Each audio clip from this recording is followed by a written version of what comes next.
கல்லாயிப்புழை ஒரு அமைதியான கிராமமாக இருந்தது. அங்கு ஆறு மென்மையாக பாய்ந்து சென்றது. ஆற்றின் அலைகளுடன் அந்த கிராமமும் விழித்தெழுந்து உறங்கியது. அந்த கிராமத்தின் பள்ளிவாசலிலிருந்து 5 வேளைகளில் எழும் பாங்கு அழைப்புக்கு ஒரு தனித்துவமான இசை இருந்தது.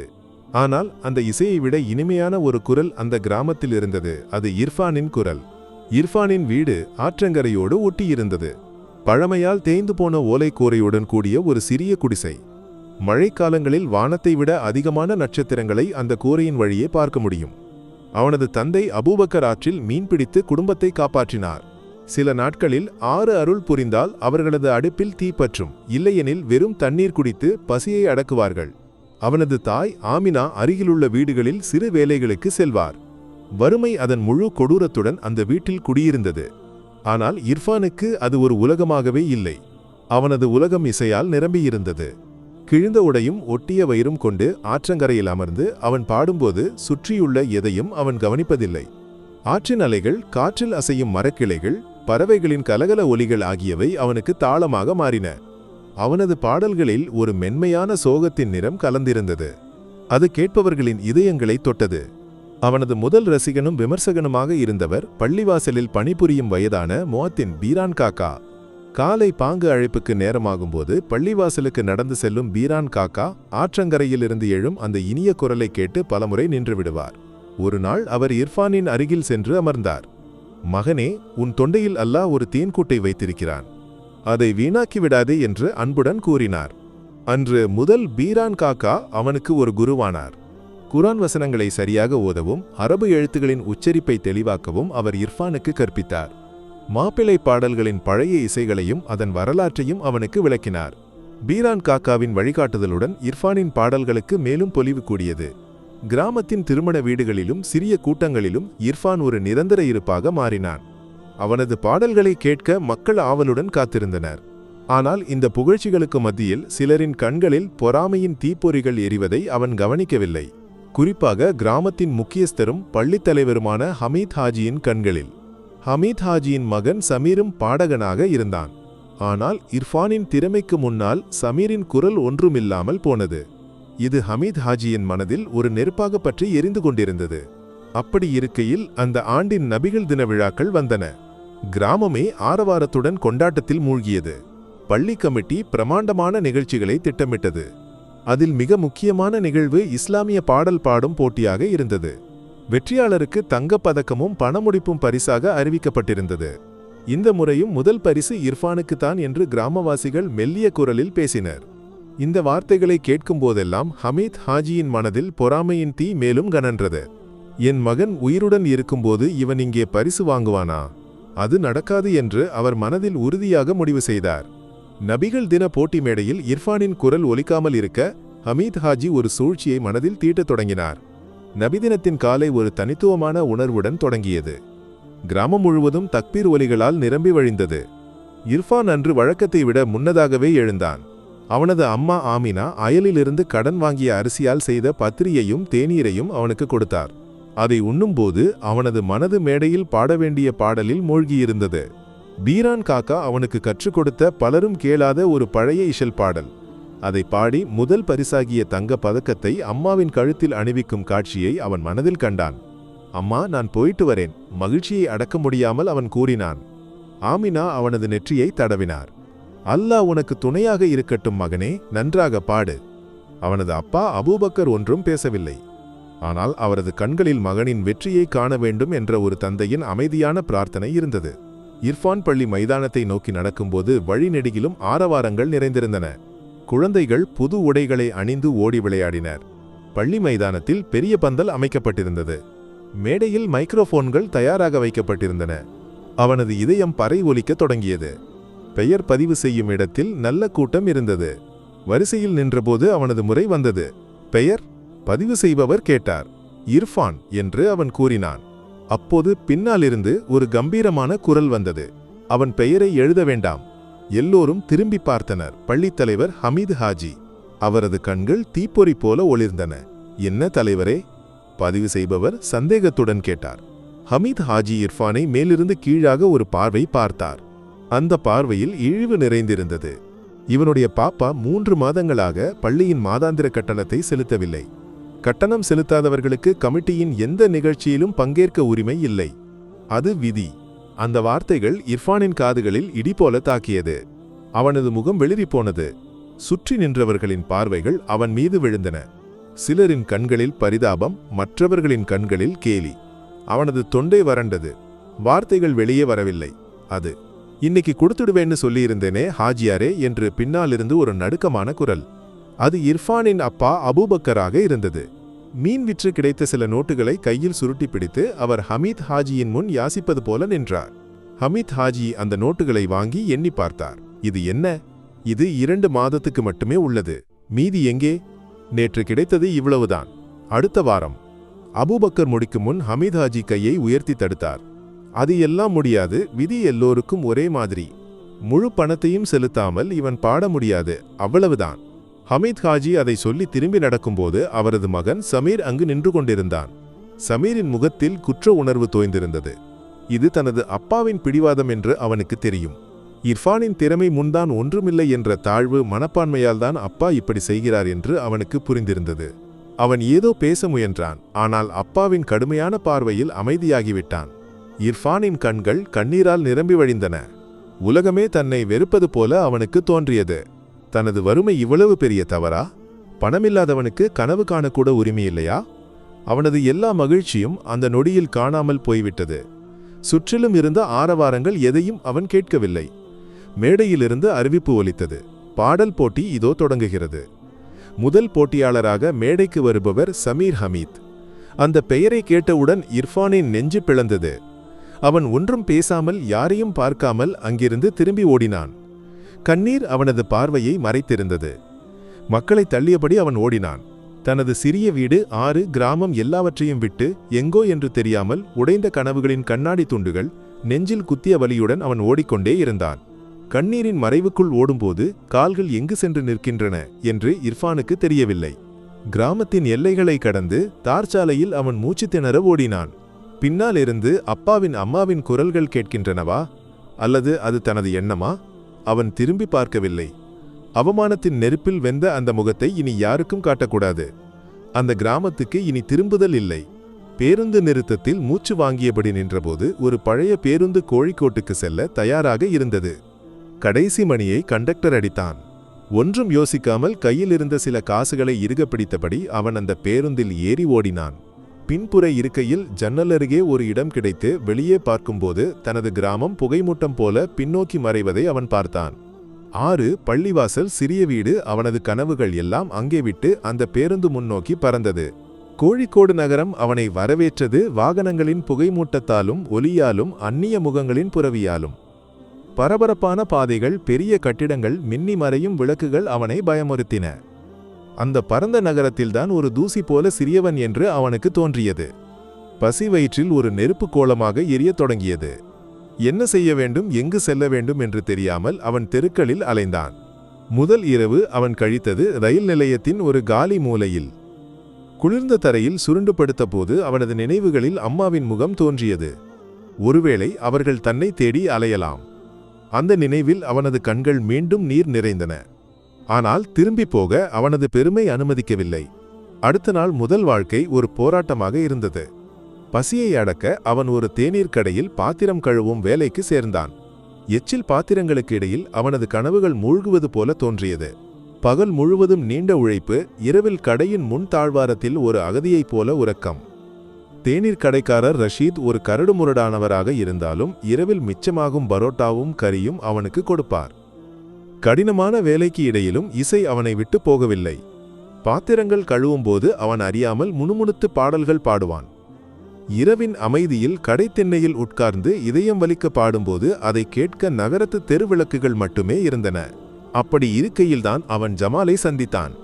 ரயில் நிலையத்தில் பழைய பாடல்களை பாடி மக்களிடமிருந்து கிடைக்கும் பணத்தால் வாழ்க்கை நடத்தும் ஒரு இளைஞன். ஒரு நாள் இரவு இர்ஃபான் ஒரு திண்ணையில் உட்கார்ந்து பாடிக்கொண்டிருந்த போது ஜமால் அதை கேட்க நேர்ந்தது. என்னடா, உன் பேரு என்ன என்று ஜமால் அவனருகில் வந்து உட்கார்ந்து கேட்டான். இர்ஃபான். நல்ல குரல்டா, உனக்கு எங்கிருந்து வந்தவன்? இர்ஃபான் தன் கதையை சுருக்கமாக சொன்னான். எல்லாம் கேட்டு முடித்த பிறகு ஜமால் சிரித்தான். இங்கே இப்படித்தான். திறமை இருக்குன்னு சொன்னா மட்டும் போதாது. அதை காட்ட ஒரு இடம் கிடைக்கணும். அதுதான் அதிர்ஷ்டம். அன்றிலிருந்து ஜமால் அவனுடைய நண்பனானான். அவர்கள் இருவரும் சேர்ந்து தெருவோரங்களில் பாடத் தொடங்கினர். ஜமாலின் நகைச்சுவைகளும் பேச்சுகளும் இர்ஃபானின் தனிமைக்கு பெரிய ஆறுதலாக இருந்தன. சிலர் அவர்களை விரட்டினர். மற்றவர்கள் இரக்கத்துடன் சில நாணயங்களை எறிந்து கொடுத்தனர். ஒவ்வொரு நாளும் கிடைக்கும் சொற்ப வருமானத்தால் அவர்கள் பசியை போக்கினர். ஒரு இரவு கோழிக்கோடு கடற்கரையில் கடல் மதிலில் உட்கார்ந்து இர்ஃபான் ஒரு பழைய பாடலை பாடிக்கொண்டிருந்தான். அவனது குரல் கடற்காற்றில் கலந்தது. அந்த வழியாக வந்த சில இளைஞர்கள் அவனது பாடலை கேட்டு அங்கேயே நின்றனர்.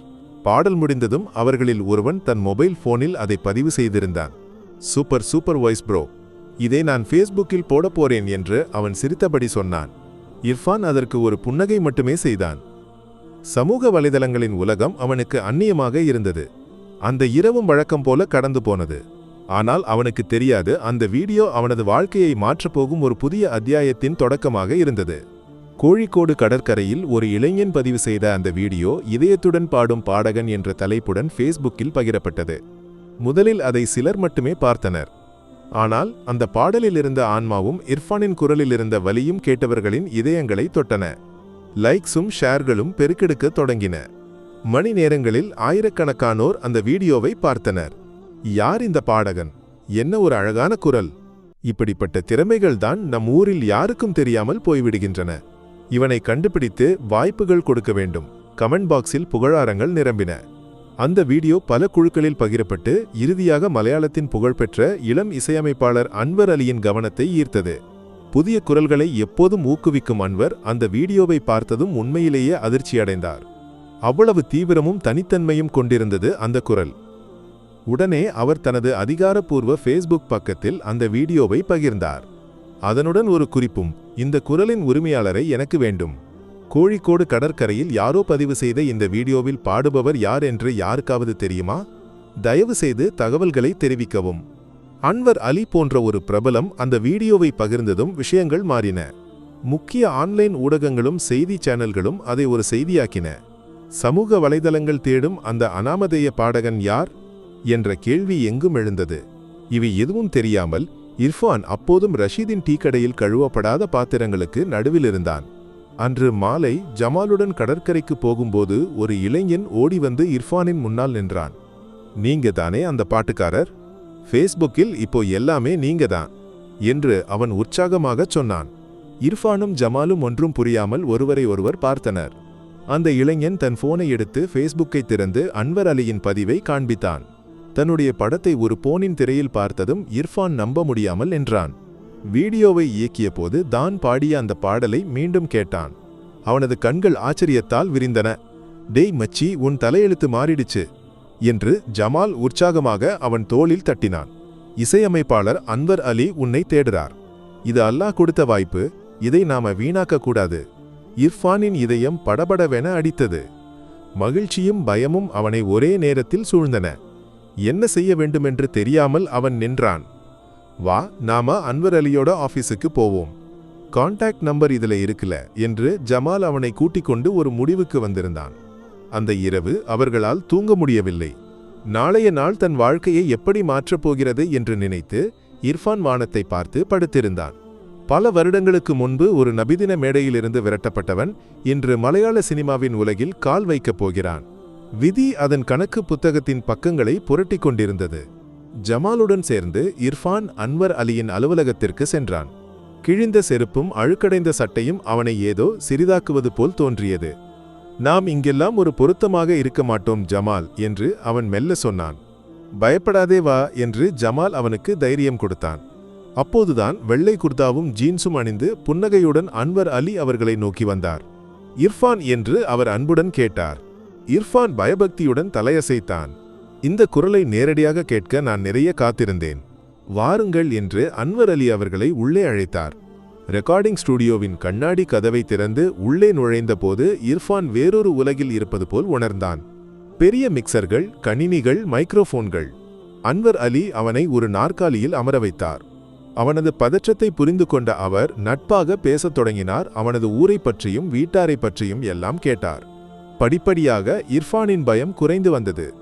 எனக்காக ஒரு பாட்டு பாட முடியுமா இர்ஃபான் என்று அன்வர் அலி கேட்டபோது அவனது காதுகளுக்கு நம்ப முடியவில்லை. அவனது கண்கள் மகிழ்ச்சியால் நிறைந்தன. கண்ணாடி சுவருக்கு அப்பால் நின்ற ஜமால் கைகளை உயர்த்தி மகிழ்ச்சியை வெளிப்படுத்தினான். அன்வர் அலி அவனை ரெக்கார்டிங் பூத்திற்கு அழைத்துச் சென்றார். பெரிய ஹெட்போனை அவனது தலையில் வைத்து மைக்ரோஃபோனுக்கு முன் நிற்க வைத்தார். பயப்படாதே, உன் இதயத்திலிருந்து பாடினால் போதும். மைக்ரோஃபோனுக்கு முன் நிற்கும்போது பல வருடங்களுக்கு முன்பு நடந்த ஒரு நபிதின வேடிக்கை அவனது மனதில் தோன்றியது. அன்று பாட முடியாமல் போன அந்த மேடைக்கு பதிலாக இன்று கடவுள் தனக்கு முன் திறந்து வைத்தது லட்சக்கணக்கான மக்கள் கேட்கப் போகும் ஒரு புதிய உலகம். ஒரு ஆழ்ந்த மூச்சு எடுத்து அவன் தனது வாழ்க்கையின் முதல் சினிமா பாடலை பாட தயாரானான். ஹெட்போனில் இசை பாய்ந்து வந்தபோது இர்ஃபான் வெளி உலகத்துடனான தொடர்பை மறந்தான். அன்வர் அலி கொடுத்த பாடல் வரிகள் அவனுக்கு முன் இருந்தன. அது ஒரு காதல் பாடல் இல்லை, மாறாக வாழ்க்கையின் தடைகளை எதிர்த்து வெற்றி பெறும் ஒரு சாதாரண மனிதனின் கதையைச் சொல்லும் பாடல். அந்த வரிகள் தனது வாழ்க்கையுடன் நிறைய ஒற்றுமை உள்ளதாக அவனுக்கு தோன்றியது. முதல் டேக் சரியாக வரவில்லை. அவனது குரலில் பதற்றம் நிழலித்திருந்தது. இன்னொரு முறை முயற்சி செய்யலாம். ரிலாக்ஸ் என்று கட்டுப்பாட்டு அறையிலிருந்து அன்வர் அலியின் குரல் வந்தது. அவன் கண்களை மூடி தனது கிராமத்தையும் ஆற்றையும் பீரான் காக்காவையும் கண்ணீருடன் தன்னை வழியனுப்பிய உம்மாவையும் நினைத்தான். அந்த நினைவுகள் அவனுக்கு தைரியம் அளித்தன. இரண்டாவது டாக்கில் அவன் இதயத்தை கொடுத்து பாடினான். அவனது குரலின் ஒவ்வொரு துகளிலும் அந்த பாடலின் உணர்ச்சி நிறைந்திருந்தது. பாடி முடித்தபோது அவனது கண்கள் அறியாமல் கண்ணீரால் நிறைந்திருந்தன. கட்டுப்பாட்டு அறையில் இருந்து எழுந்த கைத்தட்டல் சத்தம் கேட்டு அவன் கண்களை திறந்தான். அன்வர் அலி கண்ணாடி கதவை திறந்து உள்ளே வந்தார். பர்ஃபெக்ட், இதுதான் எனக்கு வேண்டியிருந்தது. இந்த பாடல் ஹிட் ஆகும், நீயும். அந்த வார்த்தைகளை கேட்டபோது இர்ஃபானின் கட்டுப்பாடு முழுவதும் தளர்ந்து போனது. அவன் அன்வர் அலியின் காலில் விழுந்தான். அவர் அவனை தூக்கி நிறுத்தினார். இங்கல்ல, உனது இடம் மக்களின் இதயங்களில். ரெக்கார்டிங் முடிந்து வெளியே வந்தபோது மேலாளர் அவனது கையில் ஒரு உரையை வைத்தார். அவனது முதல் சம்பளம். நடுங்கும் கைகளால் அதை திறந்து பார்த்தபோது அவன் அதிர்ந்து போனான். அவனது உப்பா ஒரு வருடம் முழுவதும் ஆற்றில் வேலை செய்தாலும் காணாத பெரிய தொகை. அவன் அந்த உரையை நெஞ்சோடு சேர்த்து வைத்தான். முதல் முறையாக அவன் ஜமாலை கட்டிப்பிடித்து அழுதான். அது மகிழ்ச்சியின் கண்ணீராக இருந்தது. இனி நமது பழைய வாழ்க்கைக்கு திரும்ப வேண்டாம் என்று ஜமால் அவனது முதுகில் தட்டி ஆறுதல் கூறினான். அன்வர் அலி அவர்களுக்கு தங்குவதற்கு ஒரு பிளாட்டை ஏற்பாடு செய்து கொடுத்தார். இர்ஃபானின் இசைப்பயிற்சிக்கு தேவையான வசதிகளையும் செய்தார். ஜமாலை தனது உதவியாளராக நியமித்தார். கிழிந்த ஆடைகள் மாறி புதியவை வந்தன. பசியுடன் கழித்த இரவுகளுக்கு விடை. ஆனால் அந்த வசதிகளில் எதிலும் இர்ஃபான் மயங்கவில்லை. ஒவ்வொரு கணமும் அவன் தனது கடந்த காலத்தை நினைவு கூர்ந்து கொண்டிருந்தான். மாதங்கள் கடந்து போயின. இர்ஃபான் பாடிய பாடல் அடங்கிய திரைப்படம் வெளியானது. அந்த பாடல் எதிர்பார்த்ததை விட பெரிய அலையாக மாறியது. வானொலியிலும் தொலைக்காட்சியிலும் மொபைல் போன்களிலும் எல்லாமே அந்த பாடல் ஒலித்து கொண்டிருந்தது. இர்ஃபான் என்ற பாடகனின் பெயர் இசை உலகால் ஏற்றுக்கொள்ளப்பட்டது. தெருவில் பாடி நடந்த பையன் இன்று கேரளம் முழுவதும் அறியப்பட்ட நட்சத்திரமாக மாறினான். அவனது குரலில் உள்ள நேர்மையும் புதுமையும் அவனுக்கு லட்சக்கணக்கான ரசிகர்களை பெற்றுத்தந்தது. நேர்காணல்களுக்கும் நிகழ்ச்சிகளுக்கும் அழைப்புகள் வந்து கொண்டிருந்தன. பணமும் புகழும் அவனை தேடி வந்தன. ஆனால் அவனது மனம் இன்னும் அந்த பழைய கிராமத்தில் இருந்தது. தனது உப்பாவையும் உம்மாவையும் காண அவனது இதயம் துடித்தது. ஒரு நாள் அவன் அன்வர் அலியிடம் சொன்னான், எனக்கு என் வீட்டிற்கு போக வேண்டும். அன்வர் அலி புன்னகைத்தார். நிச்சயமாக போக வேண்டும். உனது இந்த வெற்றியை அதிகம் காண விரும்புவது அவர்களாகத்தான் இருக்கும். புதிய காரில் இர்ஃபான் தனது கிராமத்திற்கு பயணமானான். கூடவே ஜமாலும் இருந்தான். பல வருடங்களுக்கு முன்பு கண்ணீருடன் ஓடிப்போன அதே பாதைகள் வழியாக ஒரு வெற்றியாளராக அவன் திரும்பி வந்தான். ஒவ்வொரு இடத்தை பார்க்கும்போதும் பழைய நினைவுகள் அவனது மனதில் பாய்ந்தன. பேருந்து நிறுத்தம், தார் ரோடு, கிராமத்தின் நுழைவாயில் எல்லாமே பழையபடியே. அவனது கார் கிராமத்திற்குள் நுழைந்தபோது மக்கள் ஆர்வத்துடன் பார்த்தனர். இவ்வளவு பெரிய கார் அந்த கிராமத்தில் அரிது. கார் அவனது பழைய வீட்டின் முன் நின்றபோது அயலவர்கள் ஓடி வந்து கூடினர். காரிலிருந்து இறங்கிய இர்ஃபானை பார்த்தபோது அவர்களால் நம்ப முடியவில்லை. இது நம்ப அபூபக்கரின் மகன் அல்லவா என்று கூட்டத்தில் ஒருவர் கேட்டார். அப்போதே சத்தம் கேட்டு ஆமினா வீட்டின் கதவை திறந்தார். முன் நின்று நிற்கும் பெருமையான இளைஞன் தனது மகன் என்று அறிய அவருக்கு சில நிமிடங்கள் தேவைப்பட்டன. மகனே என்று அந்த அம்மாவின் குரல் தழுதழுத்தது. இர்ஃபான் ஓடிச் சென்று அந்த கால்களில் விழுந்தான். அவர்கள் அவனை தூக்கி நெஞ்சோடு அணைத்தனர். பல வருட பிரிவின் துக்கம் முழுவதும் அந்த கண்ணீரில் கரைந்து போனது. அபூபக்கர் ஒன்றும் பேசாமல் தூணில் சாய்ந்து நின்று எல்லாவற்றையும் பார்த்து கொண்டிருந்தார். அந்த தந்தையின் கண்கள் மகிழ்ச்சியால் நிறைந்திருந்தன. தனது மகன் தங்களை தேடி திரும்பி வந்திருக்கிறான். இப்படியாக அந்த ஆண்டின் நபிதின விழாக்கள் மீண்டும் வந்து சேர்ந்தன. மசூதி கமிட்டி கூட்டம் நடந்தபோது நிகழ்ச்சியின் முதன்மை விருந்தினராக யாரை அழைப்பது என்ற விவாதம் எழுந்தது. இந்த ஆண்டு பிரபல பாடகர் இர்ஃபானை அழைத்தால் என்ன? அவருடைய இடம் நம்ம ஊருக்கு அருகில்தானே இருக்கிறது என்று கமிட்டியில் இருந்த ஒரு இளைஞன் கருத்து தெரிவித்தான். அந்த பெயரை கேட்டவுடன் ஹமீது ஹாஜி ஒரு கணம் அதிர்ந்தார். ஆனால் அந்த பிரபல பாடகர்தான் வெளியேற்றிய அதே இர்ஃபான் என்று அவர் அப்போது உணரவில்லை. புகழுக்காக அந்த பாடகரை அழைக்க அவர் விருப்பமில்லாத மனதுடன் ஒப்புக்கொண்டார். அங்கே காலம் தயாரித்த ஒரு புதிய நாடகத்தின் திரை உயர்ந்து கொண்டிருந்தது. பல ஆண்டுகளுக்கு முன்பு அவமானப்படுத்தி வெளியேற்றப்பட்ட அதே மேடைக்கு அதே மக்களுக்கு முன்பாக முதன்மை விருந்தினராக இர்ஃபான் திரும்பி வருவதற்கான மேடை அமைந்து கொண்டிருந்தது. ஹமீது ஹாஜியின் ஒவ்வொரு நாளும் அமைதியின்மையால் நிரம்பியிருந்தது. இர்ஃபானின் வெற்றி அவரது தூக்கத்தை கெடுத்தது. ஒரு காலத்தில் தான் ஆளுகை செய்து அடக்கி வைத்திருந்த கிராமவாசிகள் இப்போது இர்ஃபானை பற்றி புகழ்ந்து பேசுவதை கேட்கும்போது அவரது இரத்தம் கொதித்தது. தனது மகன் சமீர் ஒரு சாதாரணனாக ஒதுங்கி போனதற்கு முழு குற்றத்தையும் அவர் இர்ஃபானின் மீது சுமத்தினார். அவனை அப்போது பாட அனுமதித்திருந்தால் என் மகன் கவனிக்கப்பட்டிருப்பான். அவனுடைய பாக்கியத்தை திருடியவன் அந்த பையன் என்று அவர் மனைவியிடம் கோபத்துடன் கூறினார். சமீருக்கு தனது தந்தையின் இந்த இயல்பு மீது வெறுப்பு உருவாக தொடங்கியிருந்தது. அவன் ஒருபோதும் இர்ஃபானை பொறாமைப்படவில்லை. இர்ஃபானின் திறமையை அவன் எப்போதும் மதித்திருந்தான். உப்பா செய்த தவறுக்கு நானும் பங்கு பெற்றவனாகிவிட்டேனே என்ற குற்ற உணர்வு அவனை வேட்டையாடியது. அவன் அடிக்கடி இர்ஃபானின் பாடல்களை யூடியூபில் கேட்பான். நபிதின நிகழ்ச்சிக்கு பாடகர் இர்ஃபானை அழைக்க முடிவு செய்யப்பட்ட போது அது பழைய இர்ஃபானாக இருக்கலாம் என்று சமீர் சந்தேகித்தான். அவன் தனது தந்தையிடம் இதை பற்றி குறிப்பிட்டான். உப்பா, நாம் அழைக்கும் இர்ஃபான் ஒருவேளை நம்முடைய பழைய இர்ஃபானாக இருக்குமோ? ஹமீது ஹாஜி அவனை புச்சமாக பார்த்து, உனக்கு பைத்தியமா? அந்த பிச்சைக்கார பாடகன் இந்த பெரிய பாடகனா? கேரளம் முழுவதும் அறியப்பட்டவன். உலகில் இர்ஃபான் என்று பெயர் வைத்தவன் அவன் மட்டுமா? வெறும் கற்பனைகளை எண்ணாமல் போய் உன் கடையை பாரு என்றார். ஹமீது ஹாஜி அதை மறுத்தாலும் சமீரின் சந்தேகம் அவரது மனதில் ஒரு விதையை விதைத்தது. ஆனாலும் அவரது அகங்காரம் அதை ஒப்புக்கொள்ள அவரை அனுமதிக்கவில்லை. அவர் பிரபல பாடகர் இர்ஃபானின் மேலாளரான ஜமாலை தொலைபேசியில் அழைத்தார். ஹலோ, நான் கல்லாயிப்புழா மசூதி கமிட்டி தலைவர் ஹமீது ஹாஜி. வரவிருக்கும் நபிதின நிகழ்ச்சிக்கு இர்ஃபான் சாஹிப்பை முதன்மை விருந்தினராக அழைக்கவே இந்த அழைப்பு. மறுமுனையில் ஜமால் இருந்தான். ஹமீது ஹாஜியின் பெயரை கேட்டவுடன் ஒரு கணம் அவன் மௌனமாக இருந்தான். பல ஆண்டுகளுக்கு முன்பு நடந்த அந்த இருண்ட நாள் அவன் மனதில் மின்னியது. அவன் இர்ஃபானை பார்த்தான். இர்ஃபான் புன்னகையுடன் வருவதற்கு சம்மதம் தெரிவிக்க சைகை செய்தான். நிச்சயமாக சார் வருவார். தேதியைச் சொல்லுங்கள் என்று ஜமால் தீவிரமாக பதிலளித்தான். தொலைபேசியை வைத்தவுடன் ஹமீது ஹாஜிக்கு பெரிய நிம்மதி கிடைத்தது. கேரளம் அறிந்த பாடகர் என் அழைப்பை ஏற்றுக்கொண்டார். இர்ஃபான் திரும்பி வந்ததால் கிராமவாசிகளின் அகங்காரம் இதோடு முடியும். இந்த ஊரின் தலைவர் இன்னும் நான்தான் என்பதை அவர்கள் உணருவார்கள் என்று அவர் நினைத்தார்.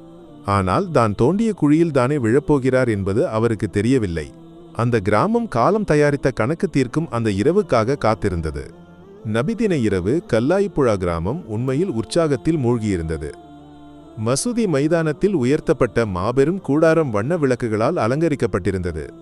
கிராமத்தின் ஒவ்வொரு வீட்டிலிருந்தும் மக்கள் நிகழ்ச்சியை பார்க்க ஒட்டியோடி வந்தனர். முன்னிருக்கைகளில் மசூதி கமிட்டி உறுப்பினர்களும் முக்கிய விருந்தினர்களும் ஹமீது ஹாஜி நெஞ்சை நிமிர்த்தி உட்கார்ந்திருந்தார். ஒரு பிரபல பாடகரை தனது அழைப்பால் கிராமத்திற்கு கொண்டு வர முடிந்த பெருமை அவரது முகத்தில் தெரிந்தது. நிகழ்ச்சிகள் ஒவ்வொன்றாக நடந்து முடிந்தன. குழந்தைகளின் போட்டிகளும் உரைகளும் முடிந்தன. இறுதியாக தொகுப்பாளர் உற்சாகத்துடன் மைக் மூலம் அறிவித்தார். இப்போது நாம் எல்லோரும் ஆவலுடன் எதிர்பார்க்கும் அந்த தருணம். நம்முடைய இந்த எளிய கிராமத்திற்கு நமது அழைப்பை ஏற்று வந்திருக்கும் கேரள மக்களின் பிரியமான பாடகர் திரு இர்ஃபானை உரையாற்றவும் நம்முடன் உரையாடவும் அன்புடன் மேடைக்கு அழைக்கிறோம். கைதட்டல்கள் முழங்கின. எல்லோருடைய கண்களும் நுழைவு வாயிலை நோக்கி நீண்டன. அப்போது ஆடம்பரமான ஒரு கருப்பு கார் மசூதி மைதானத்திற்கு மெதுவாக நுழைந்தது. கார் மேடைக்கு அருகில் வந்து நின்றது. ஓட்டுநர் கதவை திறந்தபோது வெள்ளை குர்தாவும் அதற்கு ஏற்ற முண்டும் அணிந்து புன்னகையுடன் இர்ஃபான் வெளியே இறங்கினான். அந்த நொடியில் மேடையில் உட்கார்ந்திருந்த ஹமீது ஹாஜியின் முகத்தில் புன்னகை மறைந்தது. அவரது கண்கள் நம்ப முடியாதவாறு விரிந்தன.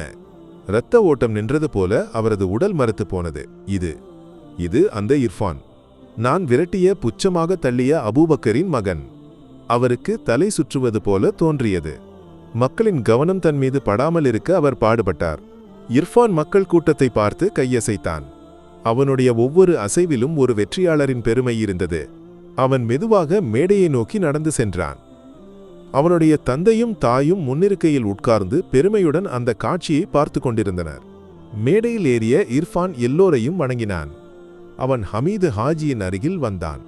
ஒரு கணம் அவனுடைய கண்கள் அவருடைய கண்களுடன் மோதின. அந்த பார்வையில் வெறுப்போ பகையோ இல்லை. மாறாக எல்லாம் தெரிந்த ஒரு அமைதியான புன்னகை மட்டுமே இருந்தது. ஹமீது ஹாஜிக்கு அந்த பார்வையில் முகத்தை உயர்த்தி நிற்க முடியவில்லை. அவர் உடனடியாக பார்வையை மாற்றினார்.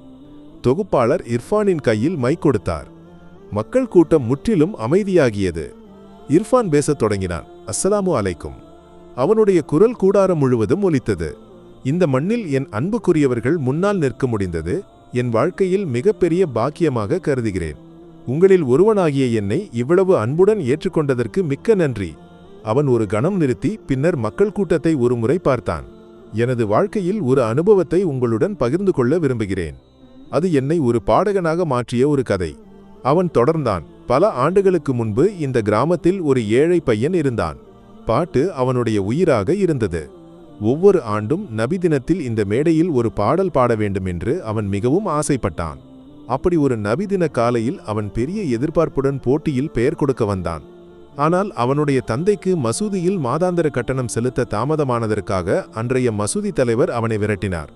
பணமில்லாதவனுக்கு கனவு காண உரிமையில்லை என்று சொல்லி கண்ணீருடன் நின்ற அந்த பையனையும் அவனுடைய உதவியற்ற தந்தையையும் அவர் அவமானப்படுத்தி வெளியேற்றினார். இர்ஃபான் இதை சொல்லும்போது மக்கள் கூட்டத்தில் ஒரு ஊசி விழுந்தால் கூட கேட்கும் அமைதி நிலவியது. பல முதியவர்களின் நினைவுகளில் அந்த பழைய சம்பவம் தெளிவாக வந்தது. எல்லோருடைய பார்வையும் மெதுவாக மேடையில் உட்கார்ந்திருக்கும் ஹமீது ஹாஜியை நோக்கி திரும்பியது. அவரது முகம் வியர்த்து வெளுத்தது. எழுந்து ஓடக்கூட வலுவில்லாமல் அவர் நாற்காலியில் சோர்ந்து உட்கார்ந்திருந்தார். அன்று அந்த மேடையிலிருந்து வெளியேற்றப்பட்ட போது அந்த பையன் மிகவும் அழுதான். ஆனால் இன்று திரும்பி பார்க்கும்போது அது ஒருவேளை நல்லதற்காகவே இருந்திருக்கும் என்று தோன்றுகிறது. அந்த அவமானம்தான் அவனுள் ஒரு தீயை மூட்டியது. எப்படியாவது ஒரு பாடகனாக வேண்டும் என்ற வைராக்கியத்தை அவனுள் உருவாக்கியது. அதனால் இன்று இந்த மேடையில் நிற்கும்போது என்னை அன்று வெளியேற்றிய அந்த மகானுக்கு நான் நன்றி சொல்ல வேண்டும். ஏனெனில் அந்த தோல்விதான் இன்றைய இந்த வெற்றியின் முதல் படி. இர்ஃபான் ஹமீது ஹாஜியை பார்த்து புன்னகைத்தான். அந்த புன்னகை 1000 வாள்களை விட கூர்மையாக இருந்தது. ஹமீது ஹாஜிக்குதான் உட்கார்ந்திருக்கும் நாற்காலி பூமிக்கு அடியில் தாழ்ந்து போவது போல தோன்றியது. மக்கள் கூட்டத்தின் ஒவ்வொரு பார்வையும் அவரது நெஞ்சில் தைக்கும் அம்புகளாக மாறியது. இர்ஃபான் தொடர்ந்தான். நான் யாருடைய பெயரையும் சொல்லவில்லை, ஏனெனில் யாரிடமும் எனக்கு பகையில்லை. கடவுள் சில சமயங்களில் சிலரை நம்முடைய வாழ்க்கையில் அனுப்புவது நம்மை வலியுறுத்துவதற்காகவாக இருக்கலாம். ஆனால் அந்த வலியே நம்மை வளர்க்கும் மிகப்பெரிய உரமாக இருக்கும். அதைச் சொல்லி அவன் ஒரு அழகிய பாடலை பாடத் தொடங்கினான். அவனுடைய குரல் இனிமையில் மக்கள் கூட்டம் மயங்கியது.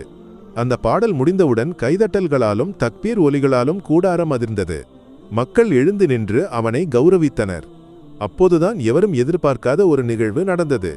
மக்கள் கூட்டத்தில் உட்கார்ந்திருந்த ஹமீது ஹாஜியின் மகன் சமீர் மேடையை நோக்கி வந்தான். அவன் இர்ஃபானிடமிருந்து மைக் வாங்கினான். அவனுடைய கண்கள் கண்ணீரால் நிரம்பியிருந்தன. இங்கே இர்ஃபான் பெயர் சொல்லாமல் விட்ட அந்த தலைவர் என் தந்தைதான் என்று சமீரின் குரல் தடுமாறியது. அன்று நடந்தவற்றிற்காகவும் என் தந்தை சார்பாகவும் நான் உங்களிடம் மன்னிப்பு கேட்கிறேன். இர்ஃபான் உன்னுடைய திறமையை பொறாமைப்பட்டதால்தான் உப்பா அப்படியெல்லாம் செய்தார். அதற்கு கடவுள் கொடுத்த தண்டனையாகவே என் வாழ்க்கையை பார்க்கிறேன். நான் எங்கும் செல்லவில்லை. ஆனால் நீ உன்னுடைய திறமையாலும் உன்னுடைய நன்மையாலும் உயரங்களை அடைந்துவிட்டாய். நீதான் உண்மையான வெற்றியாளன். சமீர் அழுது கொண்டே இர்ஃபானை கட்டிப்பிடித்தான். இர்ஃபான் அவனை ஆறுதல் செய்தான். இந்த காட்சியை பார்க்கும் வலு இல்லாமல் அவமான பாரத்தால் தளர்ந்து ஹமீது ஹாஜி மெதுவாக நாற்காலியிலிருந்து எழுந்தார். யாருடைய முகத்தையும் பார்க்காமல் தலையை குனிந்து மக்கள் கூட்டத்தின் வழியாக வெளியே நடந்தார். ஒரு காலத்தில் அந்த கிராமத்தை ஆளுகை செய்த அந்த மனிதன் இன்று எல்லோராலும் வெறுக்கப்பட்டவனாக அந்த மேடையை விட்டு இறங்கும்போது காலம் தனது நீதியை நிறைவேற்றிக் கொண்டிருந்தது. இர்ஃபான் மைக் எடுத்து திறமைகளை மிதித்து தாழ்த்த முயற்சிக்கும் போதெல்லாம் அது மேலும் உயரத்திற்கு பறக்கும். பொறாமையும் அகங்காரமும் நம்மை தளர வைக்கும். ஆனால் அன்பும் பணிவும் நம்மை வெற்றியை நோக்கி நடத்தும். அதுதான் என் வாழ்க்கை எனக்கு கற்றுத்தந்த பாடம் என்றான். அந்த வார்த்தைகள் மக்கள் கூட்டத்தின் இதயத்தில் ஒரு புதிய ஒளியை நிரப்பியது. திறமையின் மற்றும் நன்மையின் வெற்றி கதையாக இர்ஃபானின் வாழ்க்கை அந்த கிராமத்தில் என்றென்றும் நினைவு கூறப்படும்.